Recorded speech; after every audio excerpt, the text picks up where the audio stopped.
આ છે રસમ હોટલ। આ રસમ હોટલની ભડવાઈના લીધે ગાડીઓના ડીઝલ નીકળી જાય ખરા। અને આ એનું પાર્કિંગ છે અને બાજુમાં હાઈવે છે। તમે જોઈ શકો છો ગાડીઓ આ રાતે ઘણી પડી હતી। બે ત્રણ ગાડીઓના ડીઝલ નીકળી ગયા છે। રસમ હોટલ અને સામે પણ ગોકુલ હોટલ છે। અહીં કોઈ આવતા જ નહીં। આવો તો ધ્યાન રાખીને આવજો। તમને કાયદેસર એ એમ જ કહે છે કે તમે અહીં રોકાઈ જ જો, રોકાવાનું જ નહીં। આમની ભડવાઈ છે બધી ભેગી, એના લીધે બધું સારું ના હાઈવે છે। હાઈવેમાંથી જો આ એમના પાર્કિંગમાંથી ડીઝલ નીકળી જતું હોય તો કેટલી બેદરકારી હશે એમની। એટલે હું તો એ જ કહેવા માગું કોઈ આવતા નહીં અહીંયા, અને આવો તો ધ્યાન રાખજો। વોચમેને હતો પણ વોચમેને એ ધ્યાન નહીં દીધી એ નહીં, એટલે એમની ભડવાઈ હોય તો જ ખાતું હોય ને। એટલે બધી ગાડીના ડીઝલ નીકળી જાય, જોઈ લો તમે।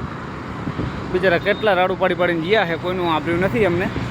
અને વિડીયો 5 જણાને આગળ શેર કરજો કે આ રસમ હોટલે અને આ ગોકુલ હોટલ બેમાંથી એકી હોટલે પાર્કિંગ કરે નહીં ગાડી। અને પાર્કિંગ કરો તો તમારી જવાબદારીમાંથી કરજો। હોટલવાળા કોઈ માથે લેવા માગતા નથી, બરાબર। એટલે અહીં પણ કોઈ પાર્કિંગ કરતા નહીં, એમાં જ સવાર જ પોતે ગયે। જય માતાજી। અને આગળ 5 જણાને શેર કરતા રહેજો। જય માતાજી।